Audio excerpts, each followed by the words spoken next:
Okay, thanks again, everybody. Really greatly appreciate your time and certainly value that.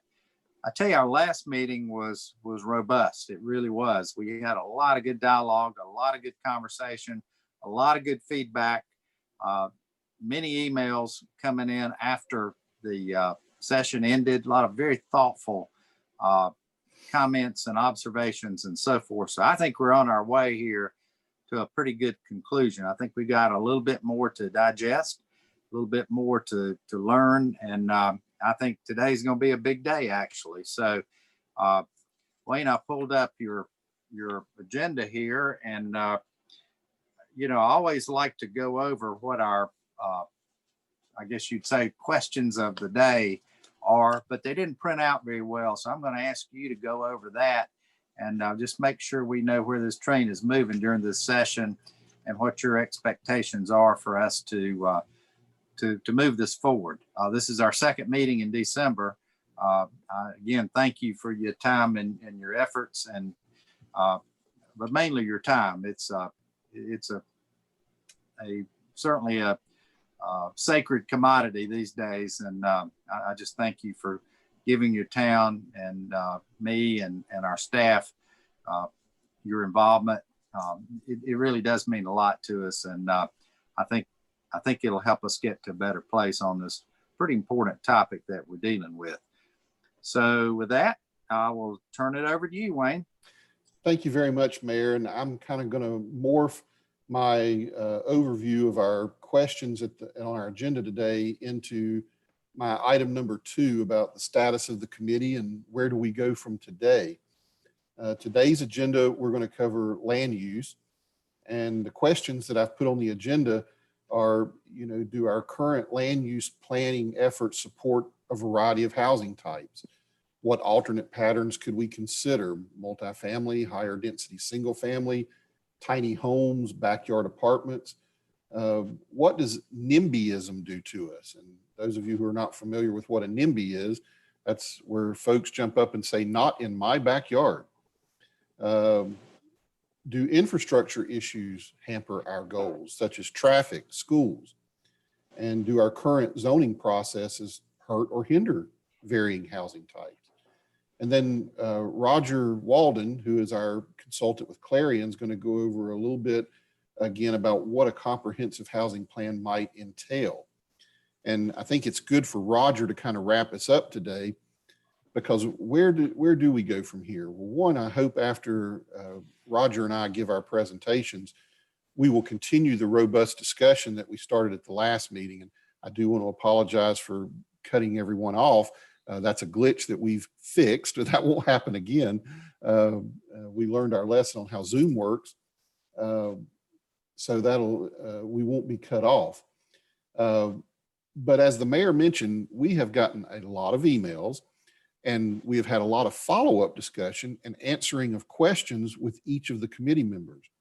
So what staff is trying to do is we're going to take all the emails, all the comments that have been provided, all the verbal comments that have been provided, and we're going to provide those in an outline for you that really starts the formation of your final recommendation.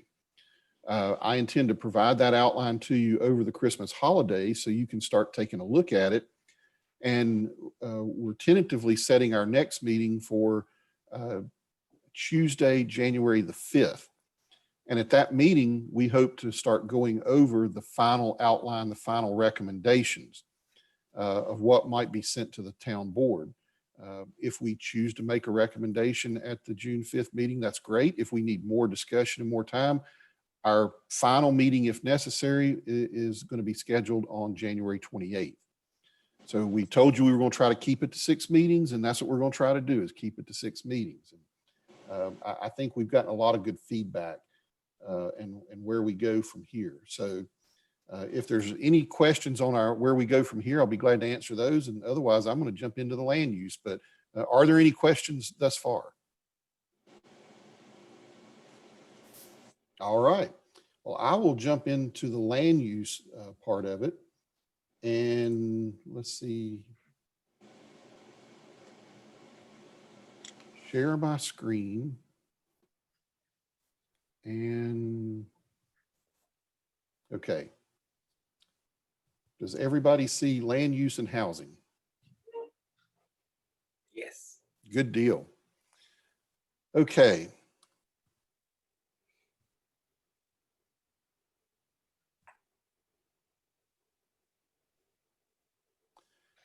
This is the zoning map for the town of Cornelius. Now, can y'all also see my cursor? Okay. I look at this map almost daily, as does Aaron and some of the rest of us. And I know Cornelius as good on this piece of paper as anybody will ever know it.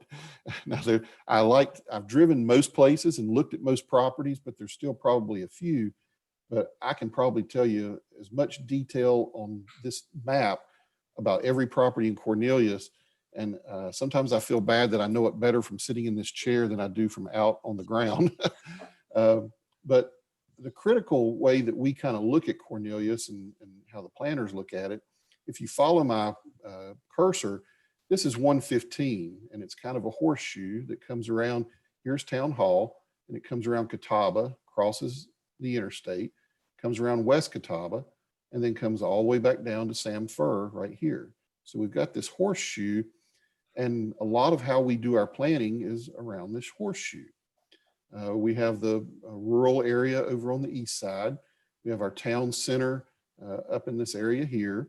We have medium residential in this area between the interstate and 115. We have some highway commercial and village center in this area west of 77, some medium residential, again, west of 77. And then you've got the fingers that are all very low density residential in Torrance Chapel, Bethel, Jatun, Nance. And then we've got this little section down on 73 where Blythe Landing, and we've got a couple of neighborhoods that jut out down here near Blythe Landing. So that's how in planning we kind of break it up, how we study and how we look at things. So in 2020 here, the planning department is working on a land use plan update. Now the land use plan is different from the zoning map. The land use plan deals with strategies and goals for land use. We last did it in 2014. And what's good about having Roger on this call is Roger actually and Clarion prepared that 2014 land use update. And the town board assigned that task to the planning board at that time. The planning board did a great job. And then here in the 2020 update, they've also asked the planning board to take care of that update and run that. We were planning for a lot of public input and looking at different goals and strategies for future development. Any input that this housing committee has regarding land use, we will be forwarding that to the planning board, and they will be accepting and utilizing that as they formulate their recommendations. As I talk about land use and we talk about zoning, one of the questions that's come up with several of you who have been doing some research, and we've talked about, well, why is Davidson a little different than we are? What is this I keep reading about inclusionary zoning with affordable housing? And I'm going to try to say this in a real simple way. Inclusionary zoning is where you require affordable housing within a zoning approval. You're requiring it to be included. There's a lot of debate on whether that's legal, appropriate, is it right? And that's one of the questions we ask ourselves here. Is it right? Can it really be done from a cost standpoint? And should the town have a policy in our upcoming land use plan or in our housing plan to mandate housing in certain areas, such as near transit or town center or other special services that folks in housing and affordable workforce type situations need? We have never been of the mindset in Cornelius to mandate or require it, but it's something I know is being talked about a little bit more. Since most of our zoning approvals are conditional, we have talked about lately, well, let's at least ask the developer. And so we have posed the question, can you provide affordable housing? Can you provide workforce housing? Now, of course, in different areas, we hear different things. In Cornelius, our property values are out of the roof. We are so much different from the city of Charlotte, from Mecklenburg County as a whole. We just have property values because of the lake, because of the desire to be here, that just are out of sight. And that makes the provision of affordable housing a little bit more tougher task. So sometimes when we, and I'm going to back up if I can here, sometimes when we ask developers, say out in this green area where we're already mandating larger lots, it's almost an impossibility. And I know we've talked to some developers, well, it would be nice if we could get housing for teachers out near Huff or Bailey. Then we've looked at other developments, say over near where the Cats Park and Ride is. Well, it doesn't matter whether we're talking about single family or multifamily, it's a numbers game. And that's what we hear from the developers is, well, I'm paying this much for the property. This is what the market will bear, and this is what I'm doing as far as multifamily or single family. So either I need a subsidy, whether it be tax credits or money from the town or money from the county, or I need some other benefit that will allow me to lower the cost for a number of the housing so that I can balance it out. And I use the example, we've talked to the developer. We've got several multifamily units proposed across the street from the Cats Park and Ride. And he basically said it's a numbers game. I know what the cost of rent for police sergeants, police lieutenants, which we figure those fall into workforce housing. But in order to get the rents where they need it, I'm going to raise the rents on some of these others. And so it just turns out to be a numbers game. And as we go through this, and if you have questions, I certainly hope Matt and Joe, because Matt does this all the time, and Matt can tell you, developers, unfortunately, can't just donate or out of the goodness of their heart do affordable housing. It's got to pay for itself, and developers have to make a living too. I don't know very many these days that are just development's a cash cow. It's just not that way. So that's something that we have to consider and have to look at. We also hear suggestions of why do we not look at alternative land use ideas? One being tiny homes and backyard accessory units. Well, one thing that I'm proud to say is our code already allows the backyard accessory units. We actually just have very few people who actually take advantage of that. But we do allow that in most districts that back in the day, they used to call them granny flats or granny apartments. And you might put a student or put a family member in the backyard. We do allow that in most districts, and we have certain restrictions on the setbacks and the size and those type things. But that's a great way to promote units for affordable housing for young people, young professionals, and those type things. Now, the tiny homes, just the fact that the home is tiny, we really don't look at it any different. We can do conditional districts that allow lots that would fit tiny homes. But what we would have to look at is a lot of the places where we might want to put the tiny homes, are we allowing enough density to make it worth the while? And so that's one of the things we have to look at here in Cornelius. If I go back to this zoning map again, a lot of these, like in the yellows, you're looking at 2 units per acre. In the darker, these, you're looking at 4 units per acre. Well, if you really want to get a bang for a buck in an affordable housing or in using tiny homes, and here again, I have to get Matt to help me out, but what I hear from a lot of the developers is you need to be 6, 8, 10, and in some cases for multifamily, upwards of 20 units per acre. So we are on the very, very low end, and our densities are very prohibitive for providing enough density to get the return for affordable housing. Another thing that has been suggested to us is that instead of straight single family, we need to look more at the duplex and triplex options.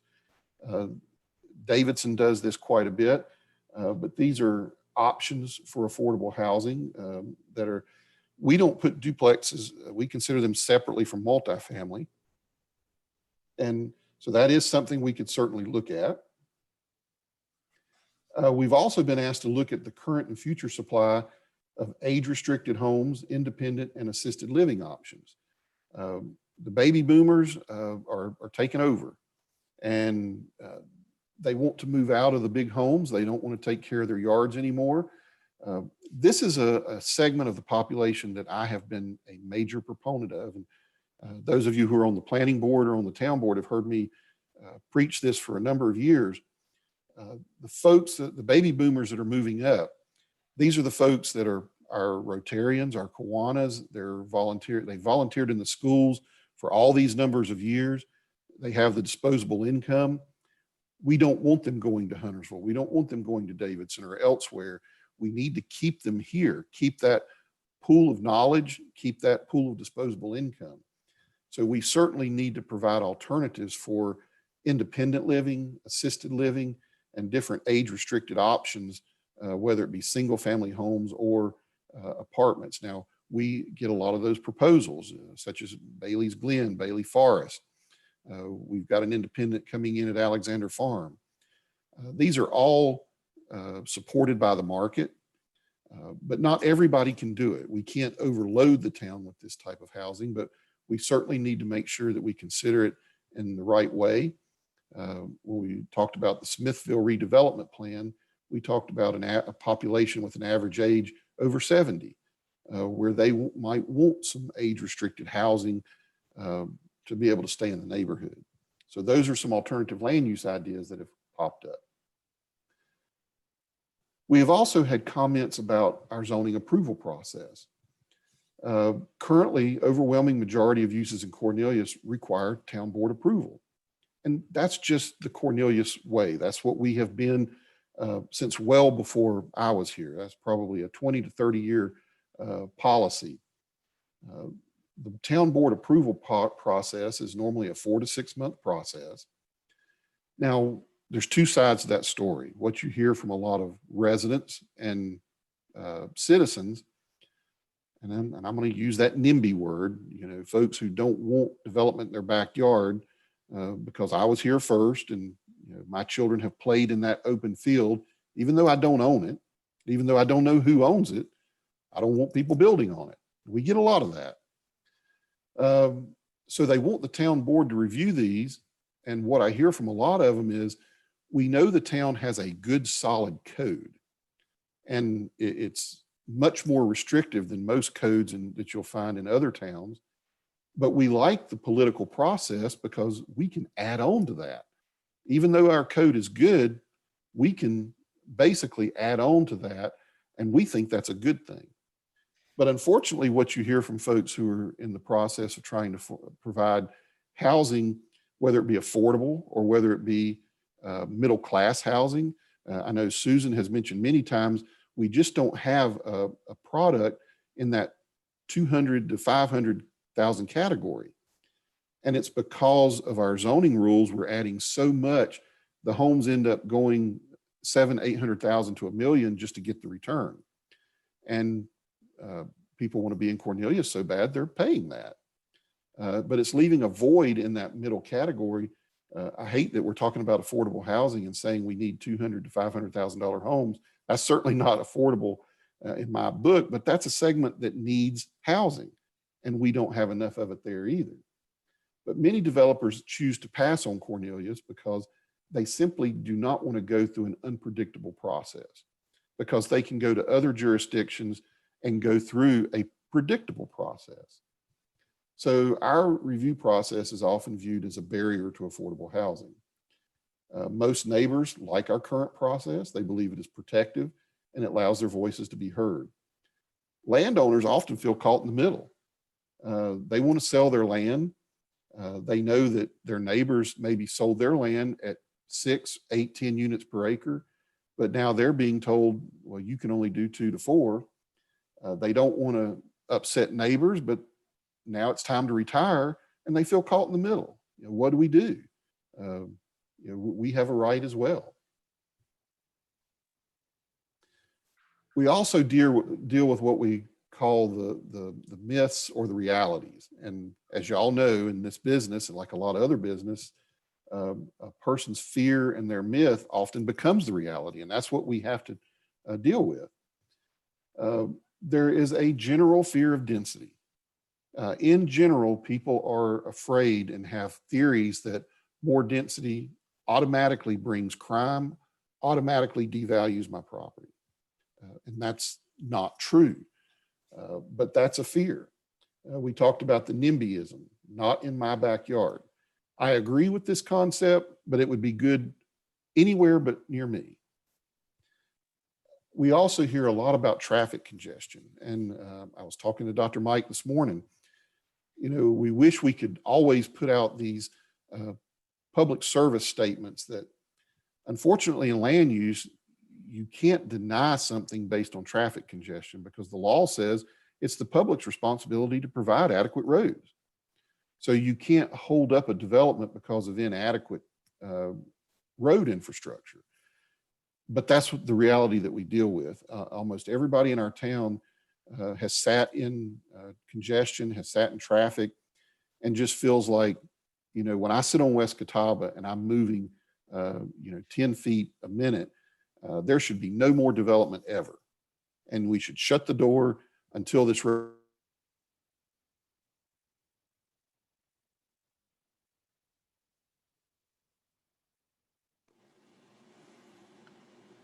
We just get a blip.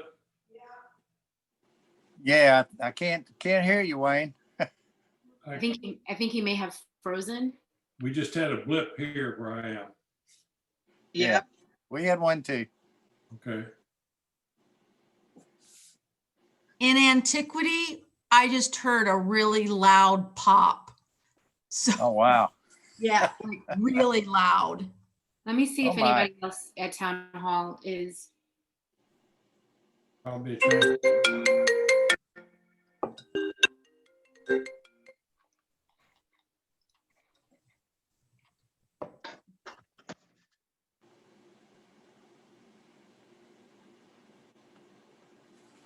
Going back to you, Woody. All right. Well, it looks like I'm gonna have to put on a little dance or something here. Hang on a second. I'm At least calling don't sing. in. That's one thing I do not do. And me both. Was it everyone or just some of us? I think we lost our town hall folks, people who are actually in town hall. So Yeah. if you just hold tight, let me give them a call. Yeah, check on that for us, Danny. Thank you. Mhm.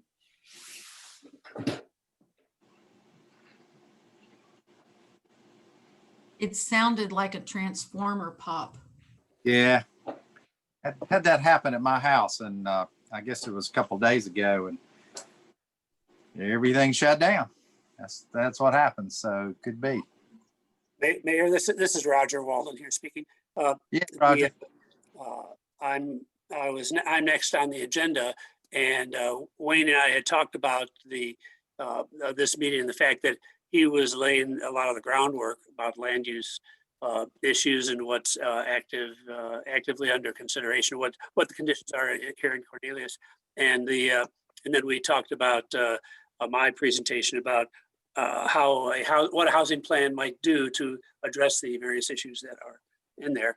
And so if we have permanently long and you want to have me start onto my presentation, I'm ready to do that at any point. Well, that's better than me singing. So so if there's anything else you could fill in from Wayne's standpoint, I mean, he was doing a beautiful job in getting us all to a level playing field out of the Yes. and singing out of the same hymn book. So if you have anything to add to that, and yes, then just lead right into yours. I Okay. appreciate that, Roger. Thank you. Okay. Yeah, Sure. I Yeah. just spoke to Wayne, and half the town hall is out of power and there's no internet there. So if you want to go ahead and do your presentation, he'll hop back in as soon as he can. Okay. Well then that's what I'm going to do. And let's see. So my topic is going to be what a housing plan could look like. But before I jump into mine, I just want to emphasize a couple of things that Wayne said that I think are right on point.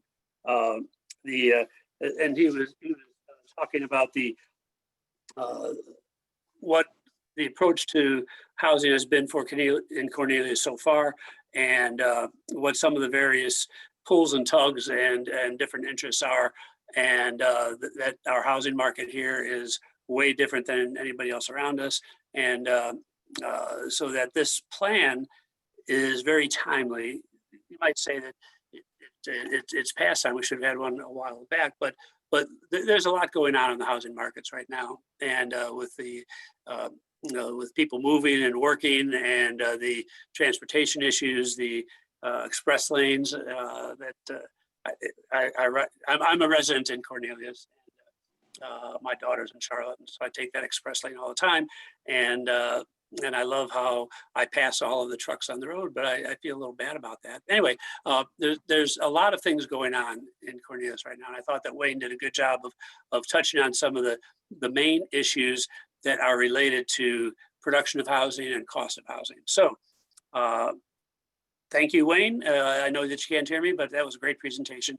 So now here is Roger. I'm going to be talking about how we might move forward from here. What a housing plan might look like, what it would include, what it might accomplish. And I do want to thank the, let's see, let me make sure I can move to the next screen. Yeah.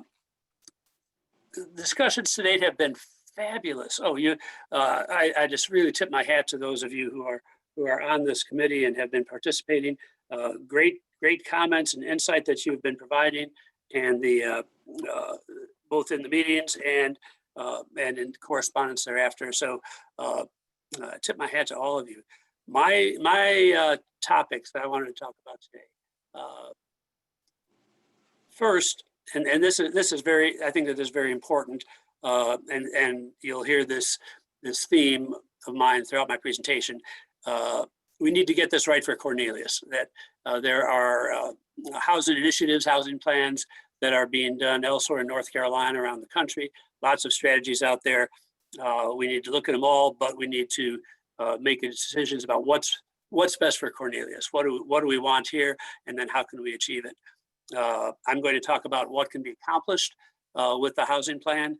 Then I'm going to talk about, just to help everybody be on the same page, about what could be included in a housing plan. I've just got some topics that are typical table of contents ideas that are in most housing plans around the country. I'm going to talk about a few specific communities and some of the approaches that they use, and then conclude with the topics that we can be discussing here in Cornelius, addressing here in Cornelius. And at that point, Mayor, I was intending to turn the microphone over to Wayne Herron, but if he's not here, I will just turn it over to you to help. Maybe we can both facilitate the committee's discussion. So, getting this right for Cornelius, we absolutely have to do that. That's I think it should be a #1 priority. Context is important. The regional setting, where Cornelius sits in Mecklenburg County and this whole Charlotte metropolitan region. What's different and unique about Cornelius? There's some features in some other communities that people might think are better. A lot is better here in Cornelius, but we've all got our problems too. But the need to be sure that as we're putting together this plan, if we decide to go forward and create a comprehensive plan, that we be certain that we are addressing things specifically for Cornelius with awareness of the surrounding area. There are many factors that make Cornelius unique. It's its history, the fact that it is close to a booming metropolitan area, that there's been a lot of economic growth and opportunities here. The plan should address the conditions that are unique to Cornelius, and then also help the community set goals. What are our aspirations? We've heard a lot of talk about diversity in the amount of kind of housing that's made available. Talk about workforce housing, about being able to, people who work in Cornelius being able to live in Cornelius. We talked about the town's workforce, but this housing plan should talk about what our conditions are here, and then be specific about what are we trying to achieve, what are the goals are, and then how do we accomplish that. Partnerships are going to be critical. We've already heard some good examples from other presentations that you've made. And then then lastly, or first maybe, we need to do a very thorough review of the current plans and policies and issues that are been talked about or dealt with so far in Cornelius. Wayne has already mentioned the land use plan that was done in 2014, and then you had amendments to that in 2018. There is the Mecklenburg housing assessment that was done in 2018. I need to just be reaching all of those, all of that good thought that's already gone in and take advantage of it. So what can be accomplished with a housing plan? Well, I think that there are three key ideas, that this is what we need to be striving for. This is what we should be trying to accomplish if we go ahead and assemble and construct a housing plan for the town of Cornelius. First, community engagement. This is not something that would be best written by a consultant, sorry, or by staff. I mean, this needs to be a community document. There needs to be community engagement. I mean, this committee has been great so far, and if you decide to go ahead with preparing a housing plan, then the work of this committee, discussions of this committee, will be extended to the full community, and to get some accurate and genuine community engagement. Second key thing is identification of resources and partners. We've heard a lot about potential partners that have already worked in Cornelius, and some that we would like to be encouraging to work in Cornelius to help us achieve our housing goals. And then the third thing is to be having specific strategies for achieving the goals. What is it we want to accomplish, and what strategies we want to put in place to do that. So that's why we would be doing a housing plan, is to try and address all three of those points. So communities that have done housing plans, and there are quite a few. Somebody else pointed out that in Mecklenburg County, Davidson has one. I think there's some policies for the city of Charlotte, but it's a lot of communities in North Carolina do not have specific housing plans, and probably because they don't need them. Well, Cornelius needs one. So but I was looking at what issues are addressed and tabled in housing plans in other communities. Usually they start off with a vision and a set of community values. This is what we value about our community. This is what we aspire to be. In the future, these are the things that are important to us as our community moves forward over the next 10, 20, 40 years. So typically a vision for the community and an enumeration of what is important and valuable to the community. That's usually right up front. Then facts and information. You'll get to that in the next slide, I promise. Then given all of that, what are our goals and objectives? What are we trying to accomplish? And overriding goals, and within each of those, what are specific objectives? Almost every plan I've seen then will go into the strategies to help us achieve those goals, and with a good discussion of the partners that we need to help us achieve those goals. And then any plan that stops there without an action plan is worthless, in my opinion. The final and possibly most important piece is a specific action plan. What do we want to do immediately over the next 5 years? What are the specific actions that we want to take? So that's a typical organization of a table of contents for a housing plan in a lot of communities. Okay, now back to the facts and information. So these are the kinds of things we've already talked about a lot with this committee, but understanding the regional context for Cornelius, drawing information out of the existing town plans and policies and strategies. Now, one of the things is that a lot of the existing language in those plans is general. We want to have a diverse community. We want to have housing available to all kinds of people, but without the specifics. So we want to pull everything we can out of those existing documents. including neighborhood plans. One of the best presentations I've seen recently was from Smithville about what's been going on in planning for that neighborhood and what's going on there. And we need to look at the individual neighborhoods, because you do have separate, distinct neighborhoods here that have very different character, and we need to understand them and plan for all of them. Then comes the data dump, census data, real estate market data, housing prices. Just there's a lot of great factual information that we need to pull out. Recent construction trends, and then the listing of existing and potential community partners. Here are some of the things that other communities have then go to in terms of how they're approaching achieving their housing goals. Making a clear statement that housing should be available for people who work in the communities. They ought to be able to live there. Lots of examples of partnerships with nonprofit organizations and some for-profit organizations. There's some good public-private partnerships that are to draw from out there as examples. Housing programs for employees of a particular employer, affordable housing incentives to try and make sure that as development occurs, that affordable workforce housing, diverse housing options are available, either as a mandate or in the form of incentives to make that happen. Land acquisition, a lot of communities have done a great job of acquiring land, maybe working with a developer or a nonprofit trust.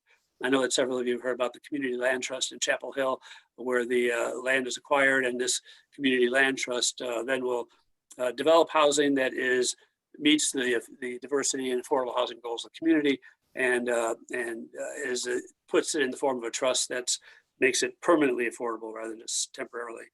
And then a lot of communities make a key active point of coordinating with other services like transportation, as we're talking about public transit in the Charlotte area and in Cornelius.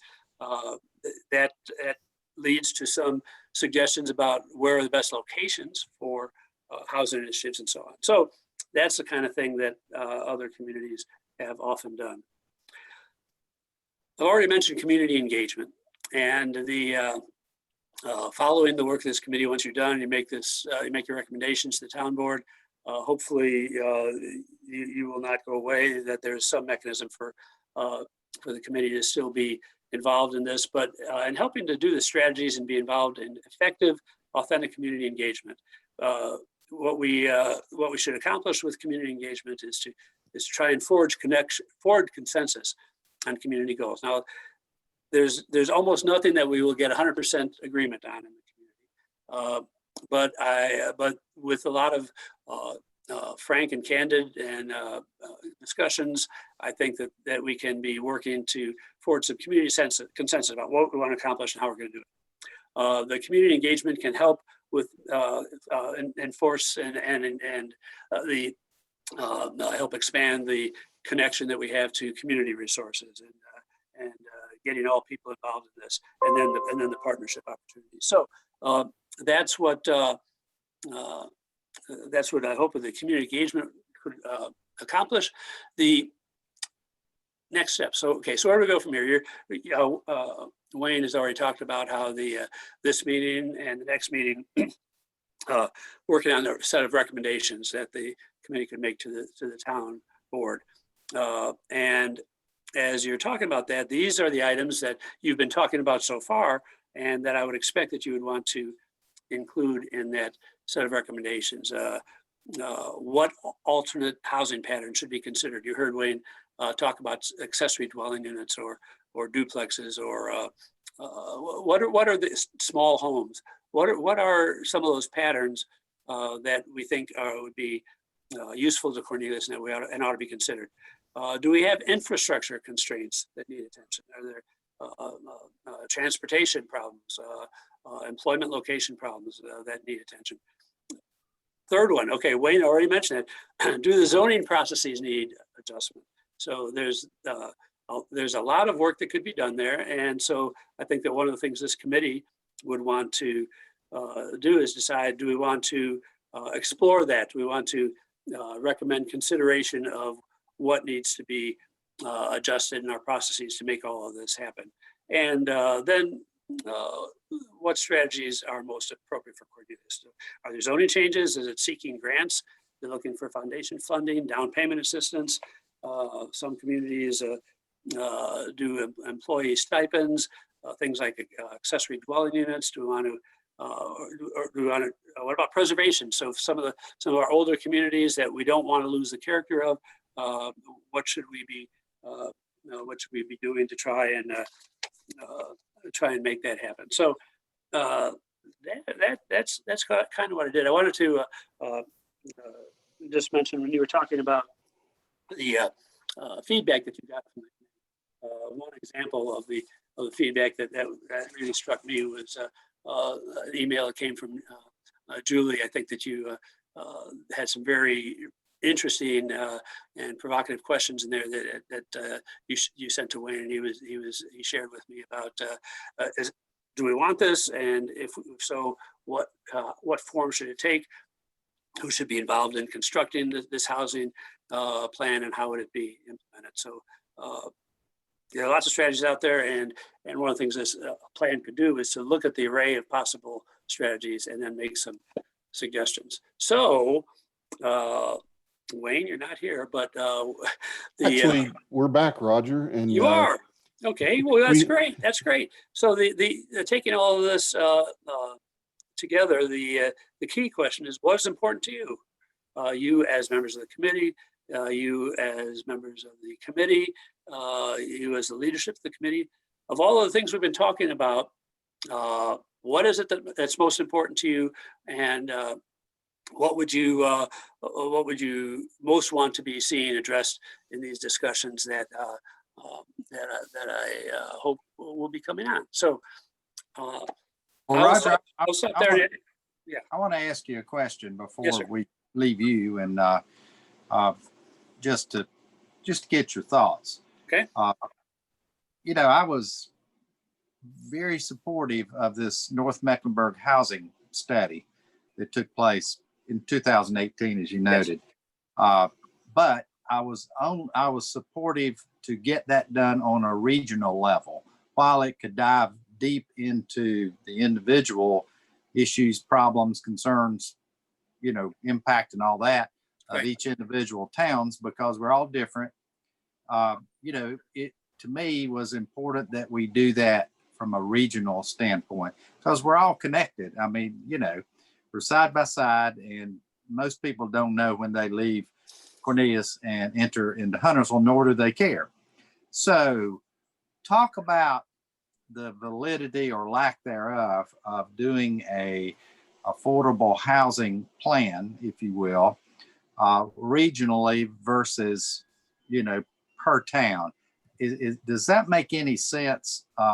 Maybe it doesn't, but I'm just interested in your thoughts. Okay.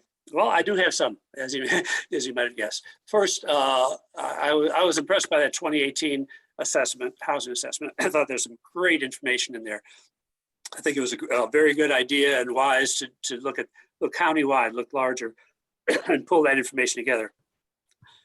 That's not all we need, of course, but that's a foundation. That's a starting point. So now we can be looking more specifically at Cornelius and saying, okay, here's our Mecklenburg context. What's going on in Cornelius specifically in terms of housing prices, demographics, employment patterns, and so on. So yes, that definitely needs to be done. And I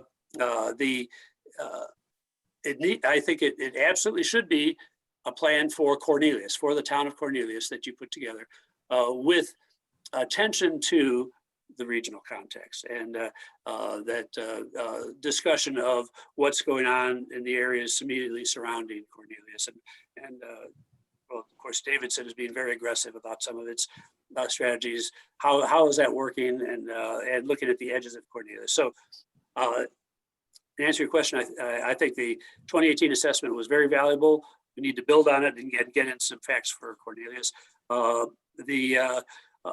Once the census data are available, that's going to be a huge resource. So I don't know how the timing would fit in, but yeah, so I think we need to have this as a plan for Cornelius with awareness of its surroundings. Okay, that makes sense. So thank you for clearing that up for me. Okay, back to Wayne. Anything, what would you add? Mayor, the only thing I would add is, and I think Roger's presentation was pretty spot on, and it was a good wrap up for all the information we have to present to the committee. And I think, Mayor, what we would look for now is if you would just like to facilitate whatever input the committee members would like to give us on the land use discussion from today, what they think should be priorities or inclusion in a final recommendation, or any comments on anything that we heard in our previous meetings. We're open to all that. We appreciate the emails and the conversations, but just anything that any of the committee members would like to share with one another to move us to that recommendation that we're going to try to draft for you coming up on January 5th. Gotcha. So just, yeah, go right ahead, Michelle. Yes. Question of Roger Yes. and what he presented. Roger, at what point in the plan that you just presented, the steps that you presented, at what point would there be the review of the benefits of forming a community development corporation? Like, and then that stepping in and proceeding to manage a lot of the plan as a nonprofit for the city. So I just wondered when that consideration, when does that discussion happen? Right. Great question. Yes. My answer to that question would be that about midway through the process of developing the plan, as some strategies and potential solutions are being discussed and some consensus is building around them, I think that a community development corporation can be a great tool. And so I would think that that would come up during the discussions, and that partway through the plan, there would be some evaluation of the different strategies that have been suggested, whether it's a community development corporation or a community land trust or something else. But I would expect ideas like that to surface, and then about one of the midpoints of the planning process would be to evaluate them and say, well, this might be really good for Cornelius. This one maybe not so much, but here's one that might work. And then at what point in the development of the plan or is this a good idea, but would there be a interview process with the faith-based community to see what perhaps some of the larger churches, what they have in the works, because there are many people within our churches that are looking for affordable housing. And I know that there are some churches who are trying to come up with some potentially creative solutions, much like the homes in Mooresville that Mooresville Christian Mission uses. So where does that fit into a master plan? Right at the beginning. So I think that one of the things that needs to be done at the beginning is community reconnaissance to figure out who's out there working on this, so that nobody's tripping over each other. And the faith community is one of the first places to start.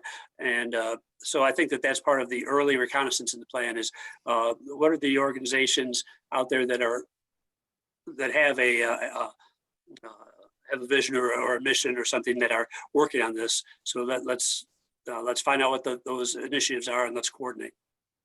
And one thing I'd like to add to what Michelle was asking on the CDC, and if a lot of you are unfamiliar with that, that's just simply a nonprofit that generally performs a lot of the task on behalf of a community or a neighborhood for workforce or affordable housing.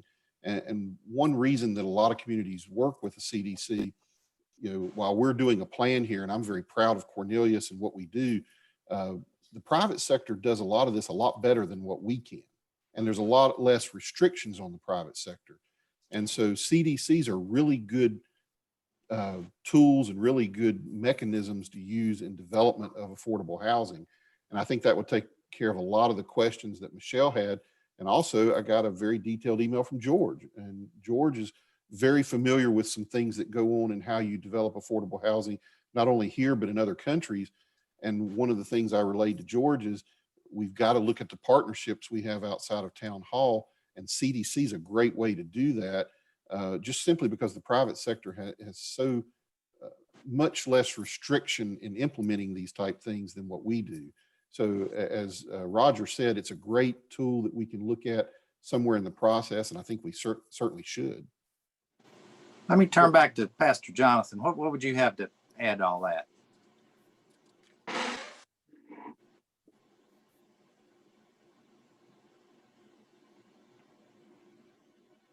Looks like you're off now. Oh, I got my mute and unmute backwards. Yeah. In terms of what we're doing now, I mean, I know you talked about some of the churches and what we're doing in terms of housing. I know Mount Zion is working on a plan for senior housing in some areas close to our church, 55 and plus senior housing plan. And some of you know that is Cornelius Woods, and that we hope to be able to develop that land for seniors in the next couple years. So that's one of the things that we're working on. So let me take us back to antiquity, Wayne. Antiquity has a Section 8, I think it's a Section 8 housing Yes. Unit in there. How did that come about many years ago? Well, I know the town did play a minor role, but that was primarily the developer looking for an alternative way to finance affordable housing. And they not only Section 8, but they use tax credits. I know I work with the North Carolina Housing Agency to facilitate that annually. So that was a great thing that the developer did back then, and the interest in providing affordable housing. Those are things that are available to developers, and the town could support tax credit. That's a subsidy that can go to the developer to keep the costs low. And I think that should be an element of our plan to support that, whether it's in partnership with us or whether it's a developer proposed initiative. But that was in antiquity a developer generated initiative. Okay, Hey, thank you. Hey, Mayor, if I could add a comment sir. or two. Yes, sir. Yeah, Roger, this is Dennis Billadou. Yes. And I appreciate your comments, especially about stipends and preserving homes. I've been around town hall for a while now, 2018 with the study. Lately, I've been beating the drum about let's take some action here short term.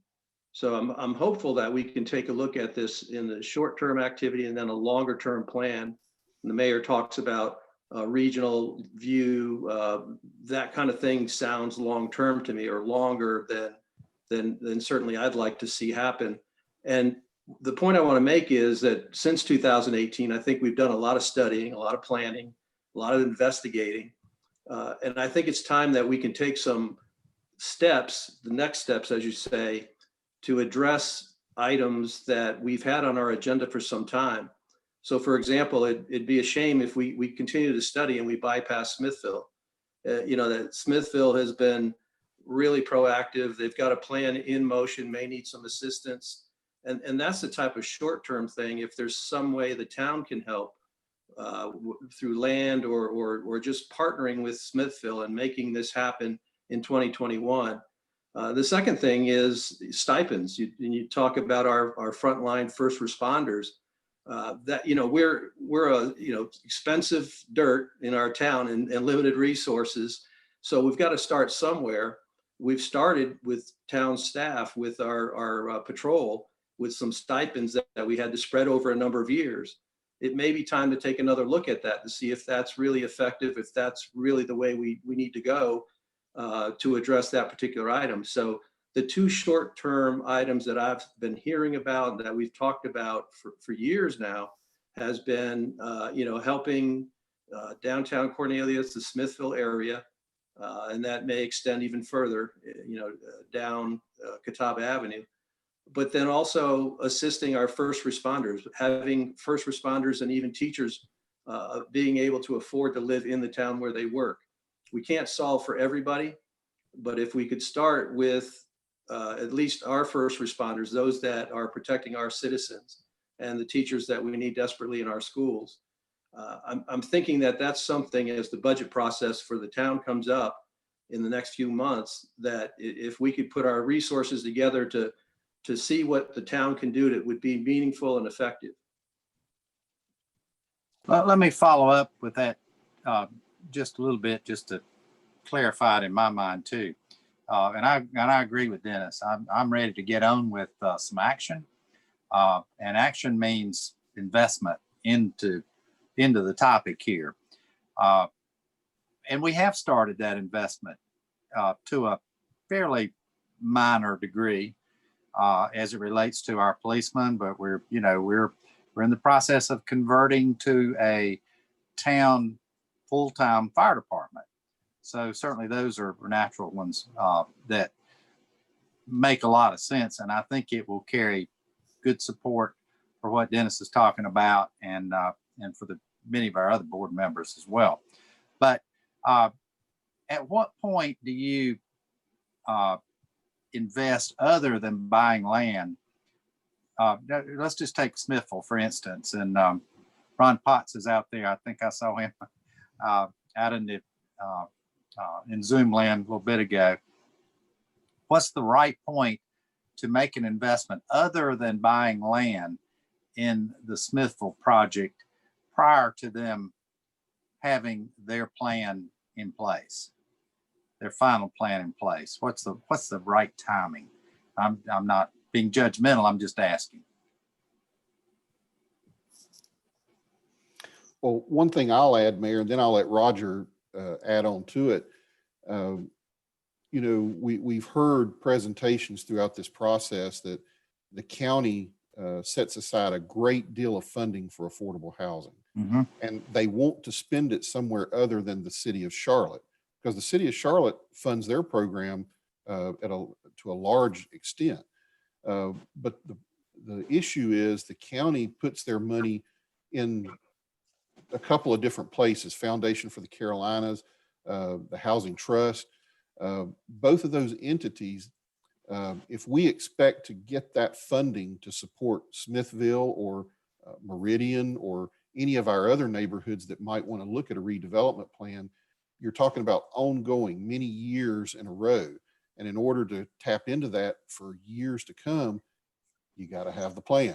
That's what these foundations want, is the long range plan, where they see that you're committed to year in and year out looking at housing initiatives, doing the infrastructure things, that, hey, you're also doing what, as Dennis mentioned, these other things that help the community, such as employee stipends. You're doing that on the side, or you're getting CDBG grants for down payment assistance, or the rental assistance that we're helping other young folks.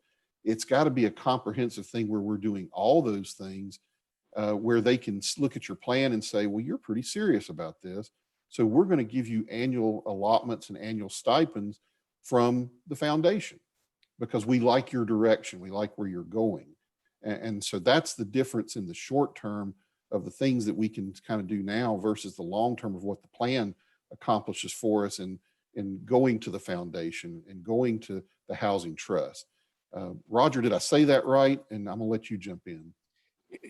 Yes, you did, absolutely. And the answer, of course, to the question of should we focus on short term or long term, the answer is both, obviously. Yes. Got to have, there's tremendous value to having a long-term plan that makes it clear what the objectives are. What are the aspirations? What are we working toward? What do we want to be as a community? And then that opens that. Then the immediate things that can happen right now, being opportunistic. We should be opportunistic. If there's somebody out there who's already working on something, yeah, let's partner with them and let's do something, and let's find some of the low-hanging fruit that can help achieve those housing objectives, and develop a short-term action plan that falls within the long-term objectives. Hey, Wayne and Roger, to that point, a couple of years ago, while I was a board member for Smithville Community Coalition, I met with Dina Diorio, the county manager, and we talked about Smithville and the work that was being done.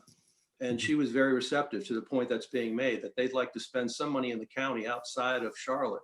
Mhm. And I think, to the degree, if that's what this committee agrees to, that's one target, short-term target that we want to help or to address.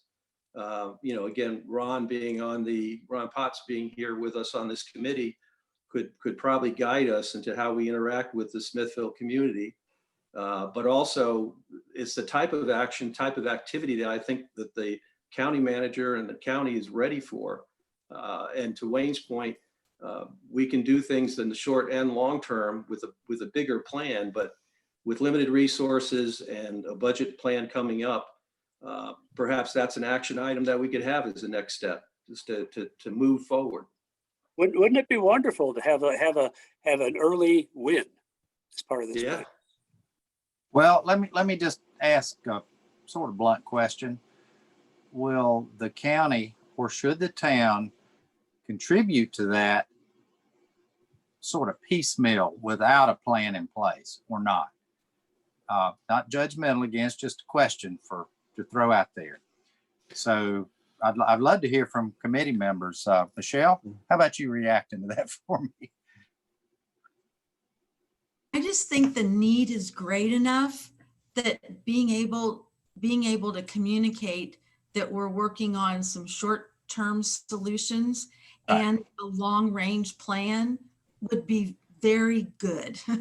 Yes, ma'am. In a lot of different communities, that would ring really, really well.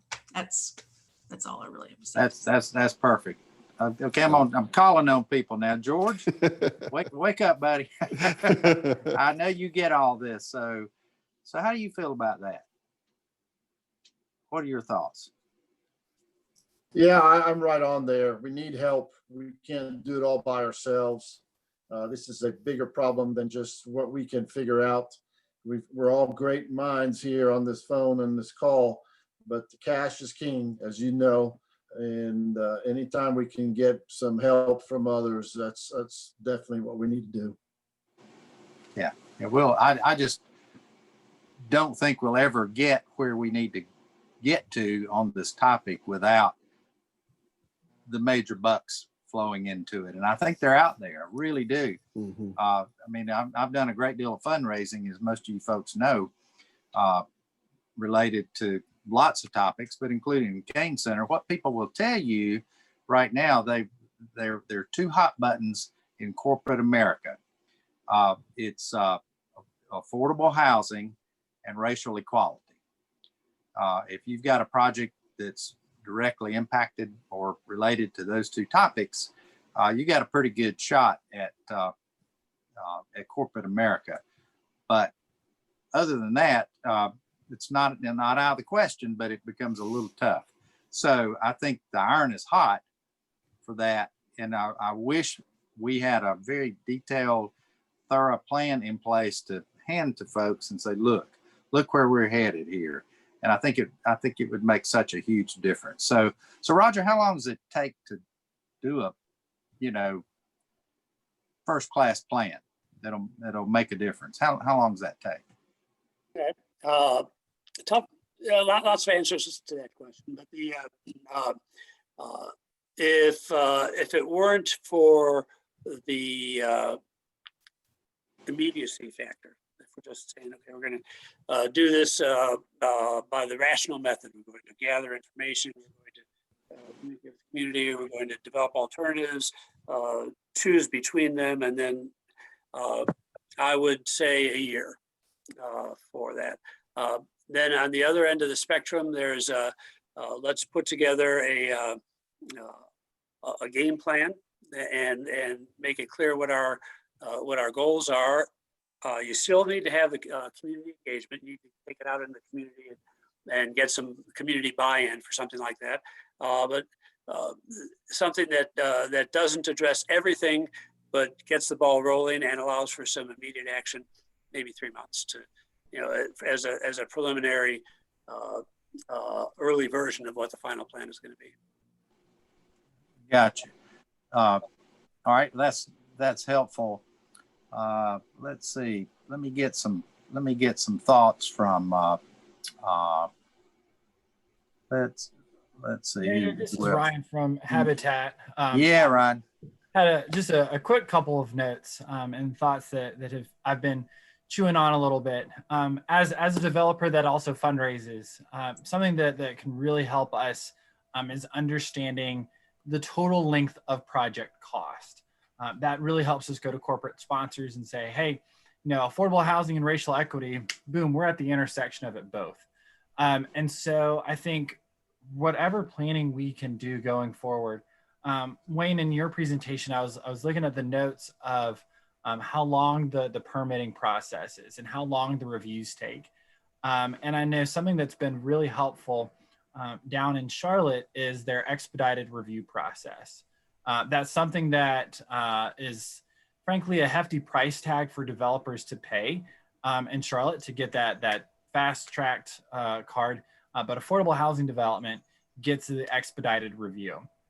And so in a business where time is money, that's key. So Wayne, if the city planning department, I think a great place for us to start in thinking about before we approach corporate funders, because they're going to ask, well, what is the town doing about it? But if the town planning and review board could look at, all right, what's a way that we can shorten things just here and there? If everybody can, trim fat and expedite things a little bit, how can we encourage that? We know mandatory inclusionary zoning is illegal in North Carolina. Incentivized inclusionary zoning is not. Mooresville has a program, a very robust one. So what can we do on the town end to really help and encourage developers and make it more affordable for them to build affordable units? And that's a great question, Ryan. Great. We've talked about that some, and we have differences in the administrative versus the political process. And we've looked at some changes, but it's not something that has been looked at as something we should do right now. But along those same lines, and I'm real interested because Matt's in this every day, and Matt, and you've experienced us, what we are. What do you think, Matt? I'll put you on the spot. Oh my, Yeah. I'm scared now. Yeah, that's right. So it was interesting. I unmuted for a second, and then Wayne jumped in. I think because from a developer standpoint, what Ryan just said about inclusionary zoning is kind of the kicker. Mm-hmm. If you communicate it as a town to the development world, your density will increase by 20% if 15 to 25% of that of your total density could fit into an affordable bucket. It becomes a good civic partner at that point. So Aaron Tucker and I were talking offline, and I'm going to spill the beans. I'm trying to get into a small little project that I told Aaron I think is a great case study for our group. And that is, and Julie knows this because we talked about it before we knew we each other were on this group together, is a small little infill in Cornelius, 0.15 miles from Town Hall, has a lot of street frontage, but it's inside our NR, 2 to 4 units to an acre zoning. But it's got 215 feet of existing street frontage, and it makes for great townhomes. And with the right density, all of them could be affordable per Charlotte, but by going to a higher number, developers would be willing to put them into an affordable program because the lot virtually becomes free. I shared with Aaron my pro forma that at 6 units in that parcel, it works. 8, 2 can be affordable because the development pull is, Aaron, did I tell you it was $7,500 or $10,000 for an entire lot to be developed? And by doing that, the numbers work.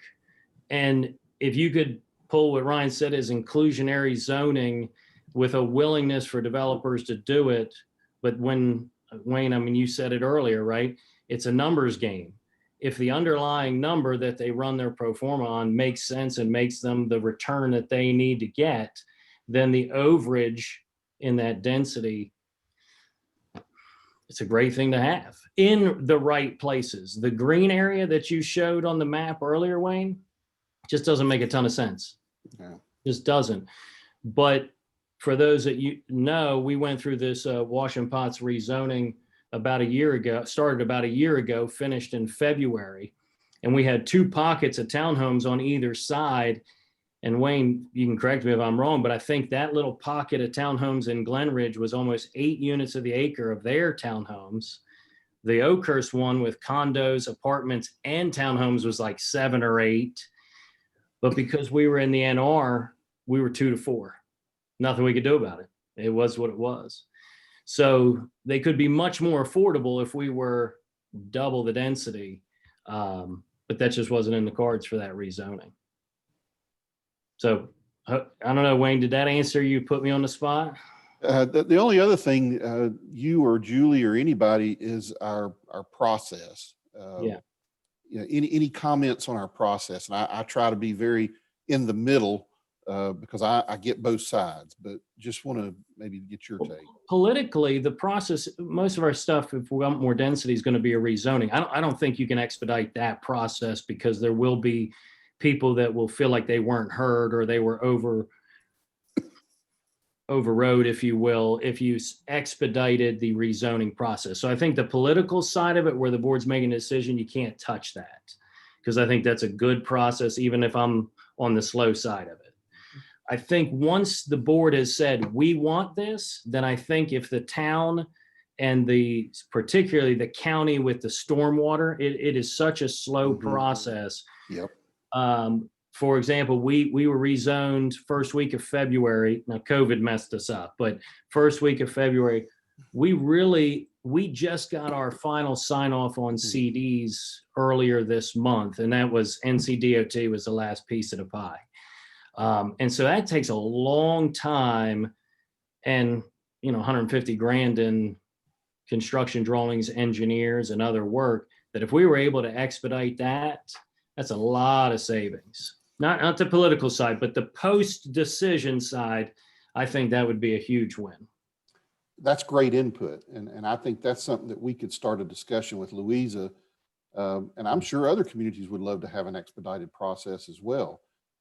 So that's something we'll definitely list in our recommendation, and we'll work on that.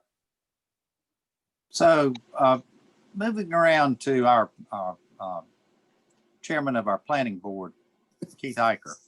Keith, you know, we've got developments coming at us from every direction in these times. So how does that play into this whole picture? What can be done? I don't, you know, I've never served on the planning board. So do y'all ask hard questions about affordable housing or affordability and all that kind of stuff as things move through our planning board? How would you respond to that? We probably have not done so as much as we should have, I think. My major concern right now is I think we're dancing around the major issue, and that is, do we want a plan? If we want a plan, then I think we move forward. We're talking about a plan, but we've not yet decided we want a plan. So how do you feel about that? I'm sorry? As a part of the planning board, how do you feel about that? You've had a lot of experience in this. I think we need a plan, and I think it would help very, very much. I think that plan also has to include a great deal of education, because the NIMBY issue raises its ugly head. And if you're probably well aware, you've probably gotten some of the same emails I have about the proposal on Catawba right now. Oh yeah, about 200. I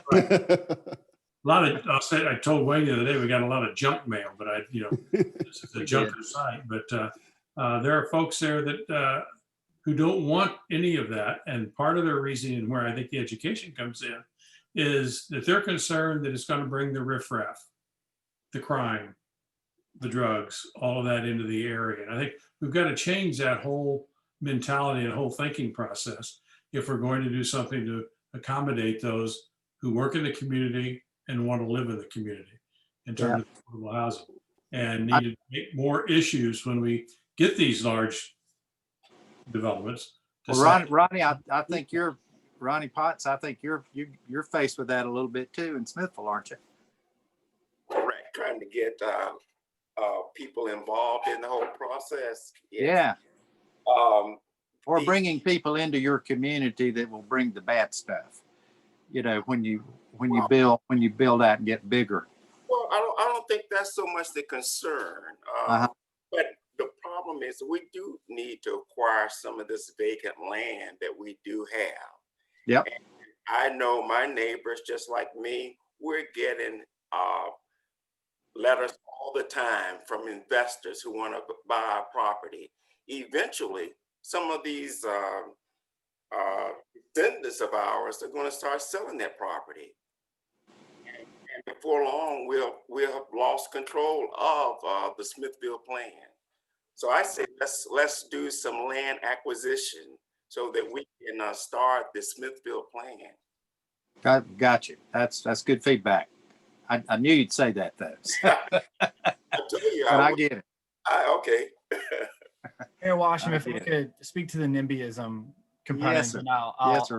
stop talking for the day. But Keith, I think you brought up a great point. I was just reading over the North Mecklenburg housing plan and reading that 80% of the individuals that work in North Meck don't live there. I think that's a really jarring number. And I think that's a really easy way of putting a face to the issue, that it's these individuals that you see every day that can't enjoy the benefits of living in a great neighborhood like Cornelius. And, you know, going along with those lines of bringing in the riffraff, you know, I think there's a real need to differentiate between density of low income and concentration of low income. If we put, you know, 300 households living below 30% area median income, that's a concentration of low income and a concentration of that is devoid of hope and of upward mobility. But having mixed income communities, research has time and again shown that it's less abrasive, less frightening for folks. So I think really having an emphasis on that, you know, as Matt said, that having density is not a bad thing, right? That's density of, you know, 6 units instead of 2. That's not a concentration, but that is density. And mixing that in with less dense I think is a good thing. So just my 2 cents there for sure.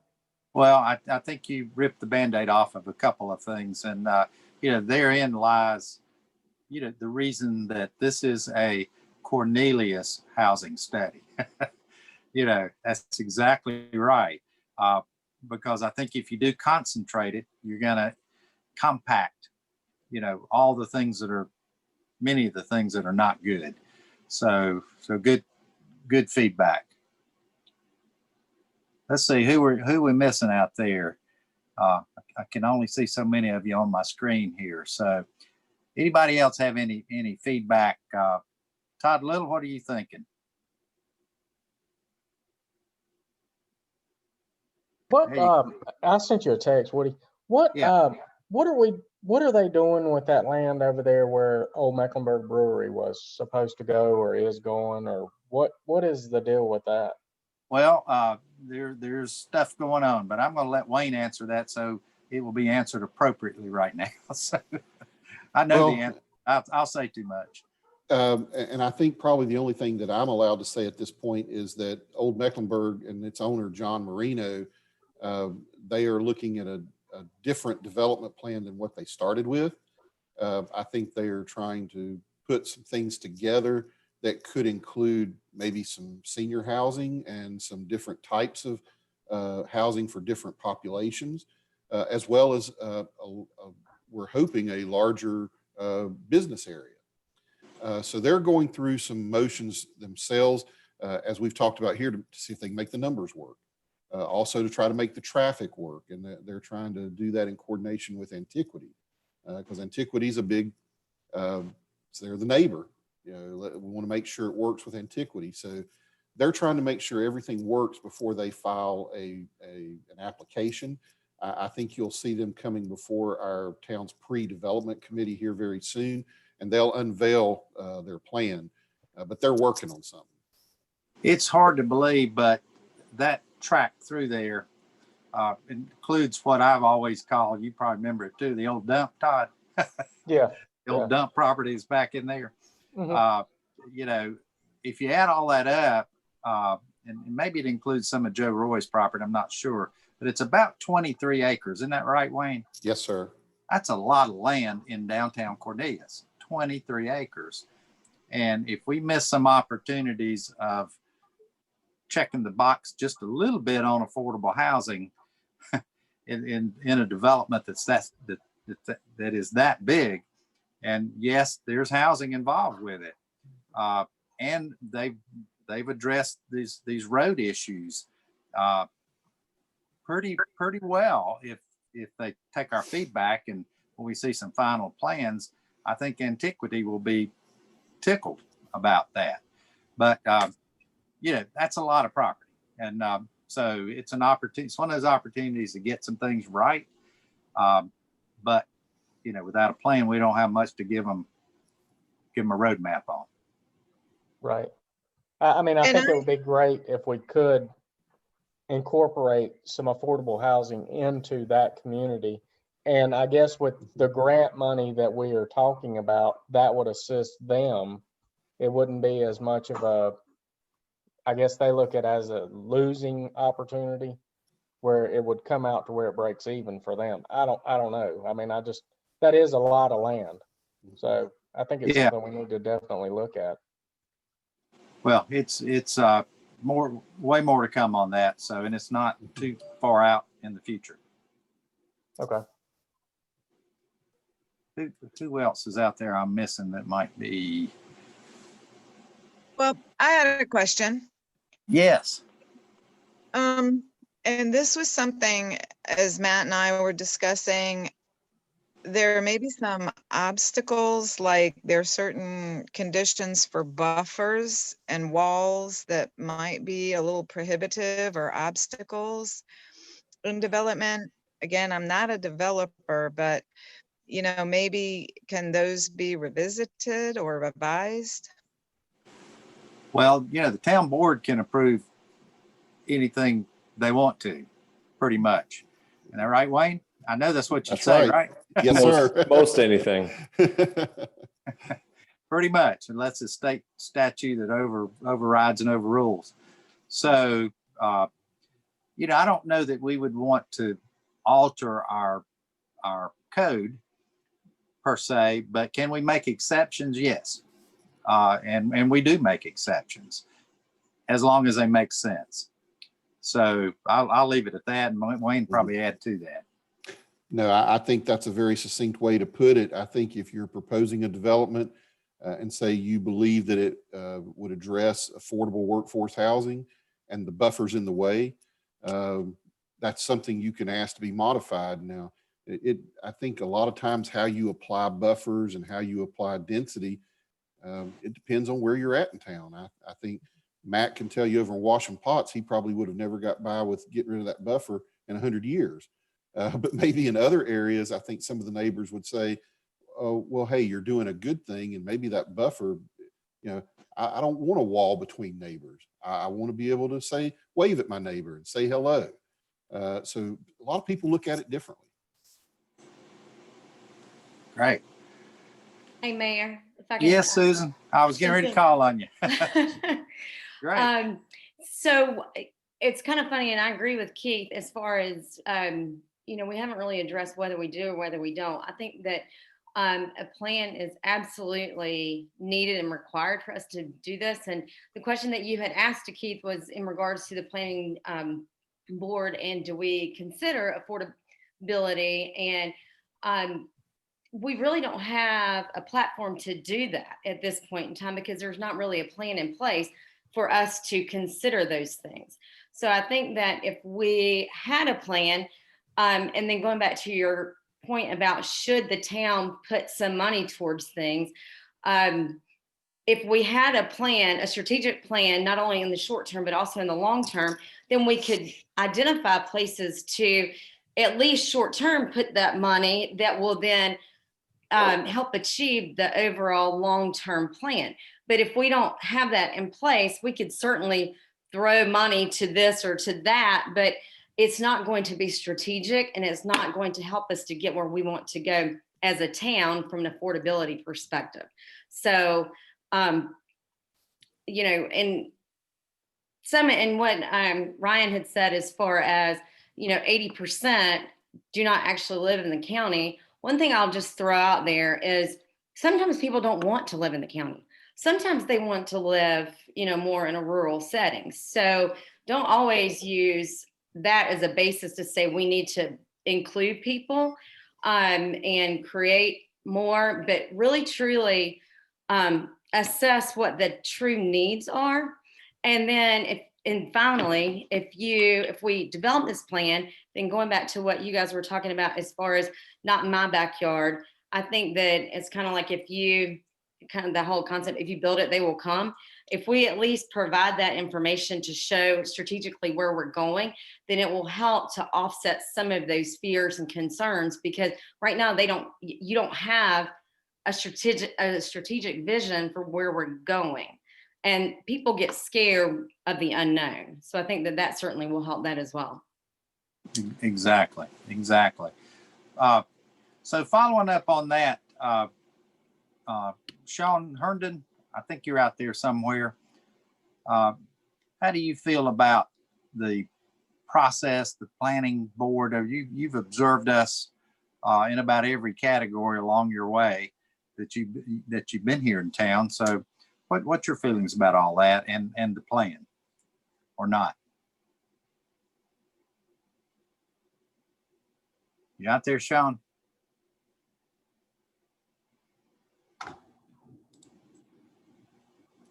He may not be. I know he was. So, but anyway, he's all over this town, and I think that would be some good feedback for us, which you will certainly get later. So, Wayne, we're at 3:58, and got a couple minutes left.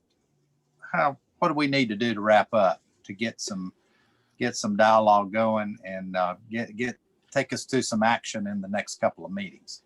Well, as I mentioned at the beginning of the meeting, what staff, and I'm also going to be sharing with Roger as we try to prepare for our next meeting, every one of your emails, I'm trying to take that verbatim and put that into, here's what we do now, here's what the question is, and should we make this a priority? And we do intend to break those down into things that we can look at as budgetary recommendations now versus long-term planning recommendations. And then I think the overall question, and I think I've heard from most of you, should we do a plan? And so we'll look at mainly those three things. Yes or no, should we do a plan? And then based on what Roger said earlier, maybe it's in two parts. Maybe we do that 3-month mini study and put some recommendations out there. And then I think where that's going to show us is that we probably want to continue on with the year long. But at the same time, look at these budgetary things that we can do now, things that we might be able to do now as stopgap measures, or things that are just on the table now, low hanging fruit. So continue to verbalize those to us, send those to us. Everything that y'all have said in these meetings, we've recorded these. So I'm going to go back, and what I'm trying to do is go back and everything that's not in my notes, make sure that I put down. So hopefully you will have a comprehensive recommendation to start talking about at your meeting on January 5th. And I'm going to confirm with the mayor the time of that meeting. So we'll send you a meeting invite for Tuesday, January the 5th, and we'll hopefully start talking about the final document of final recommendations. If we conclude that on January 5th, great. If not, it'll be on January 28th. So that's where we'll go from here. And Mayor, that's all I have. Okay. The only thing else I'll add in just a minute or so here is one of the things that we have gotten, and Ron, I'm talking to you, buddy, that we've gotten too hung up with, and that has stuck us in the mud with Smithville, is this consensus issue. Right. The county's everybody's looking for, well, how do your residents feel? What's the consensus of the neighborhood and all that? And that is so difficult. We have got to figure that out and do better in helping determine that as we move through this process if we go toward a plan. You know, are there things we can do in Smithville? Let's just use that as an example. Prior to knowing that, i.e. connect the roads to Nanny Potts Lane. Are there things that we can do in any neighborhood to move this needle forward a little bit? Because that's frustrating. Those guys that are trying so hard with that plan to get it done and in place are frustrated. And that's one of the things doing it, because it's so difficult to come upon that consensus and have it validated. And anytime we go to folks for grants, if you will, certainly we need a plan, but number two, you know, we need to figure out a way to validate a consensus and not drag it out forever, because that's a terrible thing to do. So I don't really expect much comment. I know I get that, Ron, and I know Dennis gets it. That's kind of where he's coming from. We got to do better with that as we move through this, because if we hang every plan that we come upon up on that, then we're going to remain stuck. So I would say, do you second that point, Ron? I will ask you that. I do, and I think going back to Pastor Michelle's comment, we can get the churches involved in Yes. helping educate the community on the value of what we're trying to do. It's all good stuff, right? I mean, it really is good stuff. So again, great meeting, everybody. Thank you very much. We're right on, pretty close to on time here. I don't want to abuse your time. So we'll be back with you on January the 5th for one or two more meetings. And I know that'll be robust. In the meantime, if you will send any of your comments to Wayne Heron and copy me in, I would greatly, greatly appreciate that. Feedback is wonderful. Y'all did a great job after the last meeting. Please continue that. So thank you for what you're doing. And I wish all of you very, very happy holiday season. Very Merry Christmas. And please, please, this COVID stuff, I've been on a call right before I got onto this one with Dr. Cohen at state level. It's some serious stuff. So please be smart and be safe. So Merry Christmas, everybody. Thanks. Thanks.